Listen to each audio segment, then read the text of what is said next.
Ika-78 kabanata. Sa pagpapatuloy ng flashback. Lumingon si Chan o si Master Gui Myeondok nang tawagin siya ni Kwakyeon. Sinabi sa kanya ni Kwakyeon na kailangan na daw niya bumalik sa kanyang sekta. Dahil sa gusto daw nila na siya ay maging susunod na pinuno.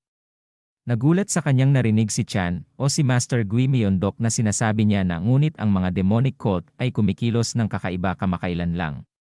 Sinabi pa niya na sila ay umaatake sa iba't ibang lugar at walang puwersa sa gitnang kapatagan ang makakapigil sa kanila. Tumugon na sinabi sa kanya ni Kwakyeon na alam daw naman niya iyon. Sinabi pa sa kanya ni Kwakyeon na kaya daw naman tatanggi siyang maging susunod na pinuno. Sumagot na sinabi sa kanya ni Chan o si Master Gui Myeondok na pero kailangan daw ba niya talagang umalis. Sinabi sa kanya ni Kwakyeon na ang mundo daw ay itinayo sa makalumang kumbensyon ng batas at kagandahang asal. Sinabi pa niya na gayunpaman, ang hindi pagsunod sa mga yon ay magpapatalo sa kanya sa mas malalaking bagay. Nakatayo lang na nakikinig sa mga sinasabi sa kanya ni Kwakyeon. Wika pa ni Kwakyeon sa kanya na hindi mo naman ako sinundan, di ba? Mukhang normal ang mga bagay ngayon, ngunit ang Jianghu ay talagang kakaibang lugar.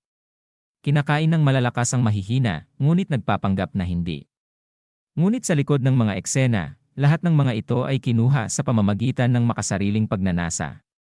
Ang kasakiman ng isang tao, maaaring gumawa sa kanya ng mga kakilakilabot na bagay ng walang pag-aalinlangan.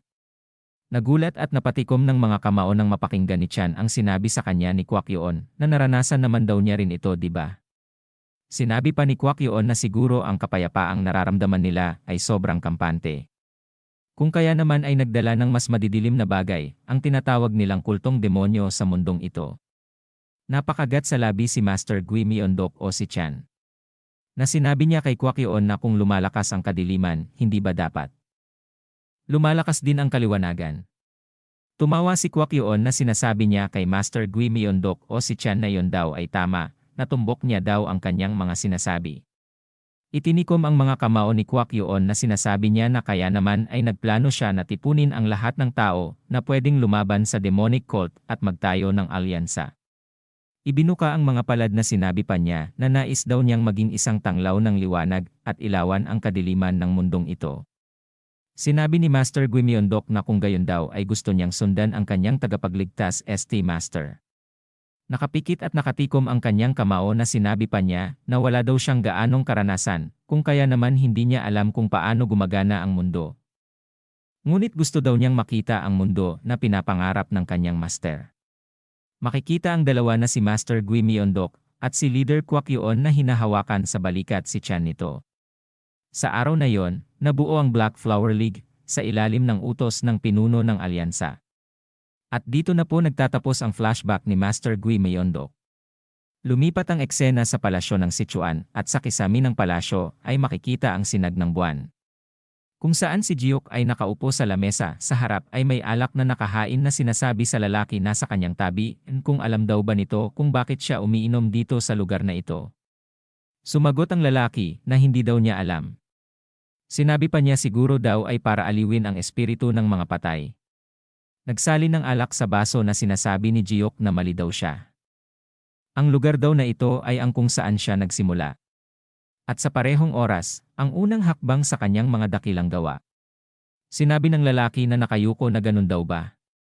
Pero sinasabi nito sa kanyang isip na pinatay daw niya ang lahat ng matatanda ng pamilyang Tang sa lugar na ito at pinagsama ang kanyang otoridad bilang ulo ng pamilya. Uminom ng alak si Jiok na sinasabi pa sa isip ng lalaki na tiyak daw naman na bagay siya sa pamilya ng Tang. Sinabi pa ng lalaki na dapat na daw ba niyang tawagan ang mga tagapaglingkod upang pamahalaan ang lugar na ito. Sinabi sa kanya ni Jiok na gusto pa daw niya munang manatili sa lugar na ito sa ngayon.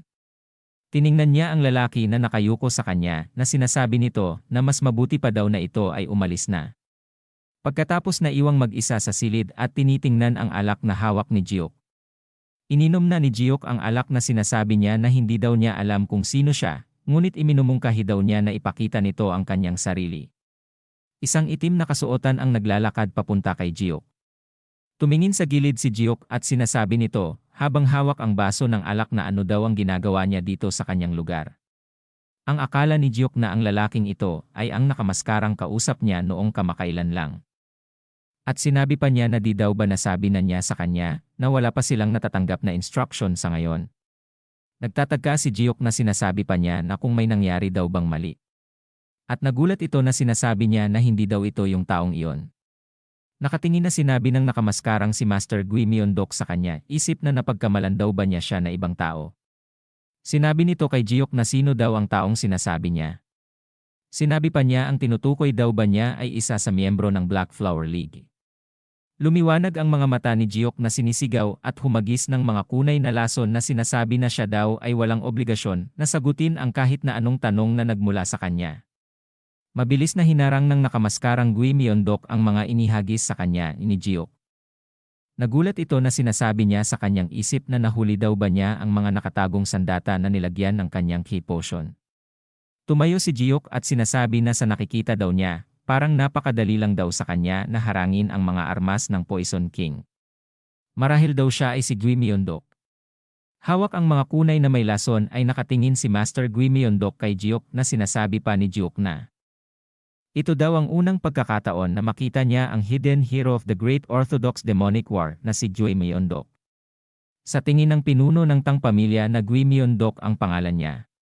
Ghost-faced poison dahil kaya niyang harapin ang poison arts. Gayunpaman, tulad ng ipinaliwanag noong nakaraan, ang Dok sa pangalan ay nangangahulugang independyente, hindi lason. Makikita ang mga bitag ng palasyo na sinasabi pa ni Jiok na pero kahit na daw siya si Gui Myeondok, ito daw ay kawalang-galangan na sirain niya ang sistema ng pagtatanggol ng pamilyang Tang. Nakatingala na nakatinging si Master Gui Myeondok kay Jiok na sinasabi niya na wala daw siyang ibang pagpipilian dahil mayroon siyang dapat suriin sa kabila ng mga kahihinatnan. Sinabi sa kanya ni Jiok na ano daw ang kanyang dapat suriin. Sinabi sa kanya ni Master Gui Myeondok na ang key point exploding pill. Nagulat si Jiok nang marinig niya ito at sinabi niya na natanggap na rin na daw nila ang mga utos mula sa alyansa at kasalukuyang iniimbestigahan ito. Sinabi pa niya na sa pagkakarinig niya na siya daw ay nagtatrabaho bilang isa sa teacher ng White Military Academy. Pero bakit daw siya ay inuusisa ang tungkol sa pill? Lumiwanag ang mga mata ni Master Gui Myeondok na sinasabi na dahil daw ito ang key point exploding pill ay pareho sa untraceable poison ng pamilya ng Tang. Nagulat na nakatayo lang si Jiok na pinagmamasdan si Master Gui Myeondok na sinasabi sa kanyang isip na paano daw ang lalaking ito ay alam ang tungkol sa untraceable poison. Sinabi ni Master Gui Myeondok na sagutin daw niya ang kanyang tinatanong ang pamilya daw ba ng Tang ang gumagawa ng key point exploding pills. Makikita ang pill na nag-aapoy na sinasabi ni Jiok na hindi daw niya alam kung bakit alam niya ang tungkol sa untraceable poison. Ngunit parang ito ay napagdesisyonan niyo na. Sinabi pa niya na kung utos daw ba ito ng leader ng alyansa. Sinabi sa kanya ni Master Gui Myeondok na ang leader ng alyansa ay walang kinalaman dito. Ang Black Flower League daw ay binuwag na. Sinabi sa kanya ni Jiok na ang ibig sabihin daw ay siya mismo ang nag-iimbestiga sa bagay na ito. Pero bakit daw? Hinawakan at tinanggal ang maskara ni Master Gui Myeondok at sinabi niya na dahil daw sa ito ay minsan na niyang nakain ang undetectable poison. Pagkatanggal ng maskara ay sinabi ni Master Gui Myeondok na matagal na rin daw, Big Brother. Nagulat na hindi makapaniwala sa kanyang nakita si Jaehyuk na pautal-utal na sinasabi na siya daw ba si Tian Tang. Paano daw siya nakaligtas? Sinabi sa kanya ni Master Gui Myeondok na siya daw ay makitid na nakatakas sa kamatayan pagkatapos niyang salakayin. Ibinuka ang mga palad na sinasabi pa niya na pero hindi daw niya ito sinisisi. Inilagay ang isang palad na nakapikit at naiisip si Kwak Yeon na sinasabi pa niya na hindi daw niya makikilala ang kanyang master kung hindi dahil sa kanya, kaya naman ay nagpasalamat pa si Master Gui Myeondok.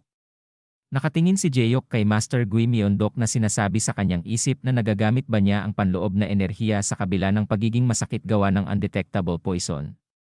Ito ay walang kwenta. Ngumiti si Jaehyuk habang inilagay pa niya ang kanyang kamay sa bibig at tumingin ng masama habang ngumingisi na sinabi pa niya sa kanyang isip na hindi daw niya maalis ang hindi masusubaybayang lason. Sa totoo lang daw, imposible daw talaga itong tanggalin. Makikita si Master Gui Myeondok at ang anino nito ay may marka ng kamatayan na sinasabi ni Jaehyuk na siya daw ay unti-unti nang namamatay. Humakbang sa lamesa na sinasabi pa niya na hindi daw niya maintindihan kung paano niya pa rin nagagamit ang panloob na enerhiya, hindi kung paano siya nabubuhay, ngunit Naglabas ng enerhiya si Jaehyuk na sinasabi niya na nakatayo sa lamesa, na walang paraan na hahayaan daw niyang sirain ng minsang patay na ang kanyang mga plano.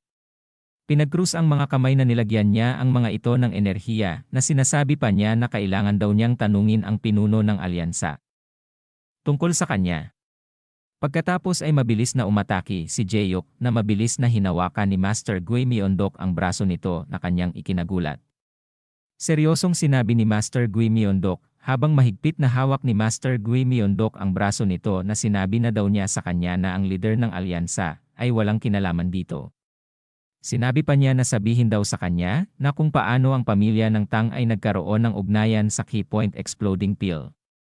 Nahihirapan na nasasaktan si Jaehyuk na sinasabi niya kay Master Gui Myeondok na ikaw na bastardo, sino daw kaya sa tingin niya siya? Hinarap ni Master Gui Myeondok ang kanyang muka na nakakatakot at sinabi niya na sagutin daw nito ang kanyang tinatanong. Nahihirapan si Jaehyuk na sasabihin na daw niya ito. Nanginginig ang buong katawan ni Jaehyuk habang hawak sa braso ni Master Gui Myeondok. At sinabi nito na tulad ng alam niya, noong kinuha daw niya ang pamilya ng Tang, ang pamilya ng Tang ay nasa huling binti nito. Hindi lang daw sila natalo sa Emi sect ng Sichuan, pati na rin sa mga small-timers gaya ng Qingcheng sect. At pagkatapos, nagsimula ang malaking orthodox demonyong digmaan. Kung saan, hindi lang daw sila kundi ang lahat ng orthodox na pangkat ng Murim ay dapat na magtipon at lumaban ng sama-sama.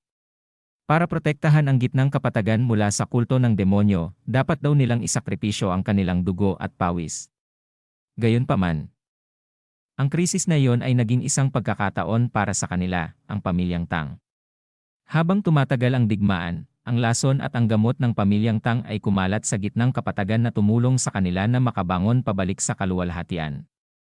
Nagkataon, noong panahon ng digmaan, nagkataon na nakakuha daw siya ng isang demonic blood pill ng kultong demonyo na pagkatapos ay nagpatuloy siya sa pagsasaliksik. Nagulat si Master Gui Myeondok sa kanyang narinig at sinabi sa kanyang isip na demonic pill. Naisip pa niya ang kahon ng pill na kung ito daw ang secret pill ng demonic cult na. Pilit na binubuksan ang Ki Meridian. At binibigyang daan ang gumagamit na gamitin ang kanilang tunay na Ki sa ganap na lawak sa panahon ng labanan. True Ki is life force ng isang tao, kung maubos ito, ay mamamatay sila. Sinabi pa niya na kung kaya ang pinagmulan ng Key Point Exploding Pill ay ang demonic blood pill. At dito na po nagtatapos ang ika-98 kabanata.